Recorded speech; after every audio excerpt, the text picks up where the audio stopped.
pa rin ang panahon. Ito, pinakalas maglagay tayo ng ceiling green. At atin lang yung pakaluin ng konti at ready to serve ng ating pinataang tulingan sa paksiw. Bawang, luya, tsaka sibuyas. Yan ang ating mga sangkap.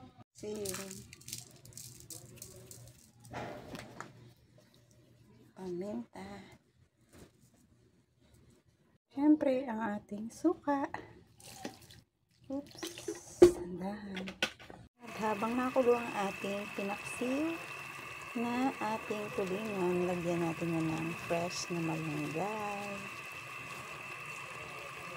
Ayan, palalambutin natin ang ating malunggay leaves.